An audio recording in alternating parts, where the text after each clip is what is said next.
Hello, great and beautiful people on the internet, and welcome back to the IWM YouTube channel. The channel for you that really want to know how it's done.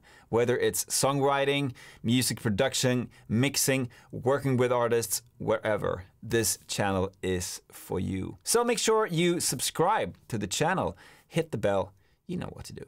Okay, today's episode is divided into two different segments. First of all, we're going to talk about how can you find your first clients as a music producer. How do you do it? Is it possible? Second of all, we're going to perform and create a microphone review of one of the most common used microphones on the planet. Are you ready? Let's go.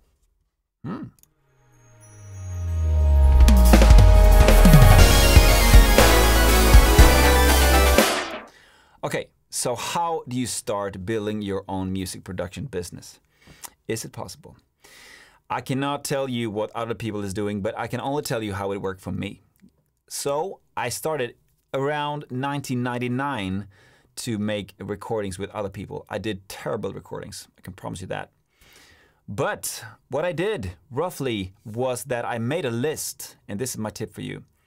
Make a list of people you know in your environment that are into music in all different kinds of ways. Not necessarily singers or guitarists, but everyone that can actually help you in your music business. Make a list out of that. Look in your phone book, talk to people, you know, use your head to really understand what people can be in profit for you. Not necessarily today, but maybe tomorrow. Make a list out of that. And from that list, you might start out with finding a couple of people that want recordings, okay? Could be singers, could be instrumentalists, could be songwriters, whatever. You know, people that are really into creating music. So maybe you end up with a list of 3-4 people, I don't know. And what else to do? Contact them. Okay, you need to make the phone call or put an email to them, whatever. Make sure you reach them and say, hey, I'm starting out. Can I do some recording out of your project, or can I record your song, whatever. And yes, is there a struggle with payment in this at this point? Maybe, but make sure that you find a way to maybe so that they can pay you later.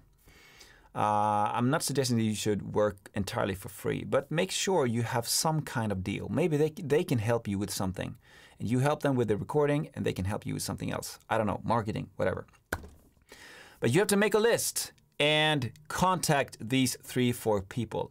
Start doing that. That's the foundation of everything. And if they're having a positive experience with you as a record engineer or whatever role you have, then they're going to recommend you to other people.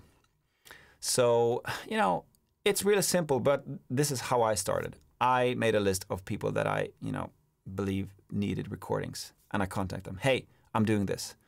And maybe they say to you, hey, I don't perform anything myself, but I have a friend that does. I'm glad you told me about your business.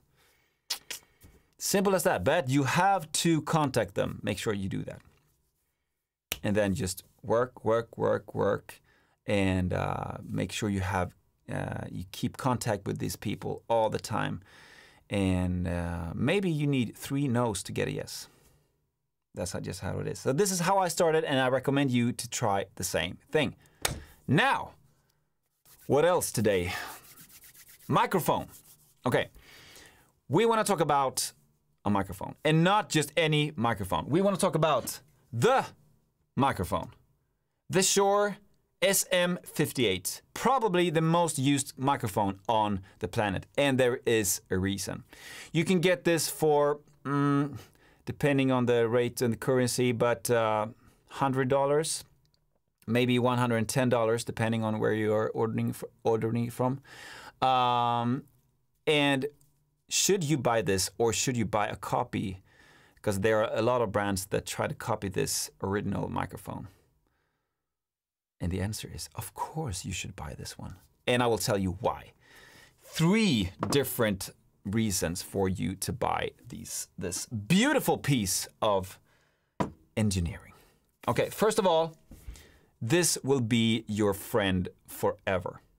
It's very, very, very sustainable. I have almost never met a microphone, met a SM58 that has broke down, because you need to be very hard. It can be very hard to handle. I mean, it can really take a crash and a hit and everything.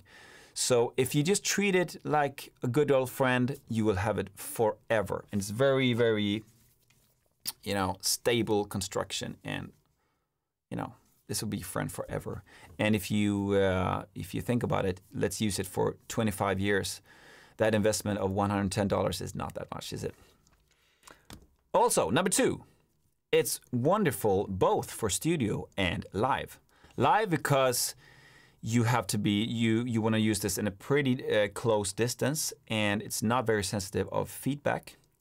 Of course, you get a lot of bass if you use it very tight into the mouth, but it works wonderfully in live situations, also because of the sustainability.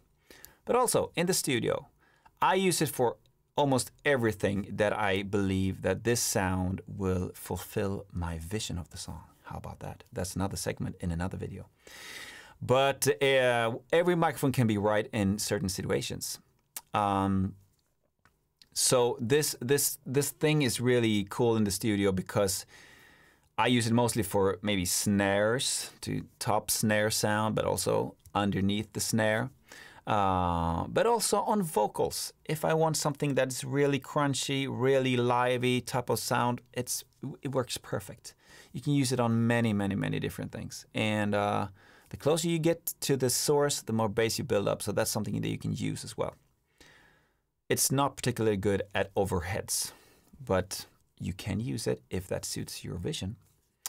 And number 3, the versatility, of course. Again, we went a little bit on that in the second reason, but there's so many things you can do with this. So again, you can use it on many different styles, instruments, arrangements, anything, and it really works wonderful. And also, of course, XLR connection. I have an on-off switch here, which I fixed to on. But this will be your friend for life, so make sure you have at least 3 in your microphone arsenal. That's my opinion. What's your opinion about the Shure SM58? Yes, you'll see it everywhere, and that's a reason for that. So, until next time, what more gear do you want me to review? Maybe you have some cool new stuff that I need to be aware of. Until next time, take care and make sure you make good recordings that will make people feel something. Thank you for watching. Bye-bye.